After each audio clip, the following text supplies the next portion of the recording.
Adventure can mean a lot of different things to a lot of different people. For some, it's an epic cross-country trek across mountains and deserts, or maybe a months-long solo excursion off-grid. There are also those of us who look for adventure in everyday life, where the simple exploration of something previously unknown brings joy to the soul.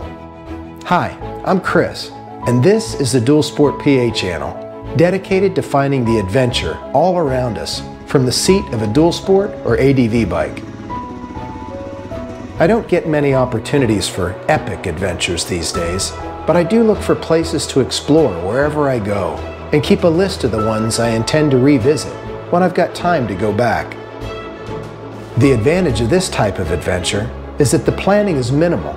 I can embark at a moment's notice, and I don't have to prepare for blizzard conditions or desert crossings. I'll admit that I'm more of a fair weather adventure rider. Don't get me wrong, I deeply admire riders who brave the elements and ride in the rain, the sleet and snow, and across deserts, but I'm not there yet. I most enjoy riding when it's warm enough to not require excessive layers under my riding jacket, and cool enough that I'm not tempted to skip the ATGAT. Days when the goggles or shield aren't fogging up, and I can feel all my fingers and toes. Usually, Pennsylvania doesn't provide many of these kinds of days between November and March, but this winter has been different, with a handful of days in the 50s, 60s, and even into the 70s, scattered throughout both January and February. Now into March, we're regularly seeing beautiful riding weather, while the snow is still melting off the higher elevations. But where to ride? Pavement isn't much fun for long, and the commercial trail systems aren't open yet. Much of the forested land is still icy and snow-covered, and most of what isn't is soft and soggy. Pennsylvania state parks and state forests provide the answer to that. PA state forests cover 2.2 million acres in 50 counties, and 124 state parks cover another 300,000. And while not many of them boast dual sport trail networks, there are plenty with dirt and gravel roads crisscrossing throughout. Wherever you are in the Keystone State, there is some place to explore on a dual sport. And that brings me to today's adventure. Perched atop the eastern ridge of the Laurel Highlands is the Clear Shade Wild Area in Gallitzin State Forest. Its 2,800 acres of hardwood forest is home to white-tailed deer, turkeys, bobcats, and Pennsylvania black bear, just to name a few. The John P. Saylor Hiking Trail winds through the area, along with Clear Shade Creek and Cub Run. And while there is no single track, or even genuine two-track to ride, there is about 10 miles of dirt road through the forest, linking up to what seems to be a network of gravel and backcountry blacktop through the wilds between US Route 30 and PA 56. I had passed the sign at the parking area on Route 56 a few times and seen the road and a trailhead, and it just begged to be explored. I even took my truck back the road a ways until it got a little sketchy and I was concerned about getting out. That's when I decided that I would return on the bike when I had a couple hours to kill. Fast forward to today.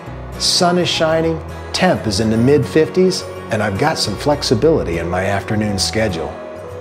This is the point in the video where successful and monetized YouTubers remind you how great their sponsors are and tell you to use code DUALSPORT on checkout to help the channel. Well, I don't have any affiliate links and don't have anything to promote, except the other videos on my channel, which you should definitely watch, especially this one, up there. And don't forget to like, comment, and subscribe after you finish this video.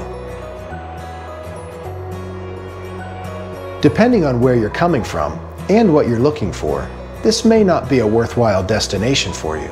There just aren't a ton of roads and trails here. But if you're near the eastern side of Somerset County and looking for a short ride off pavement, it's worth a look, especially if you're willing to get off the bike and explore on foot. The roads in the Clear Shade Wild Area are less maintained than typical state park roads, with less stone and a bit more mud, at least right now. Nothing difficult, and any bike should make it through okay, but be prepared to slide around a bit, and those of you with pretty bikes may want to wash them up afterward. Parts of Cub Run Road were still covered with ice and snow today, and there was also some evidence of windstorm damage throughout, downed trees, and a road cleanup that followed.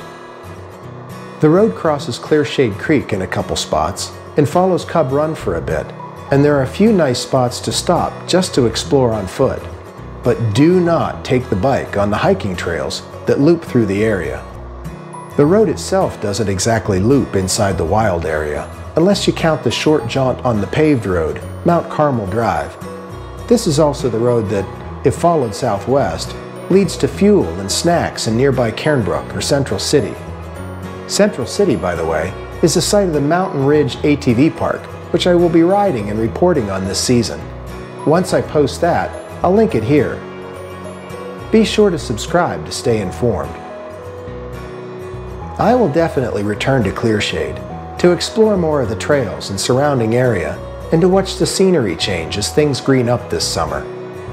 On today's ride, I managed to get a general overview of the area, locate a fuel stop, and orient myself with surrounding towns. I've even identified a series of back roads to get here without having to run the highway.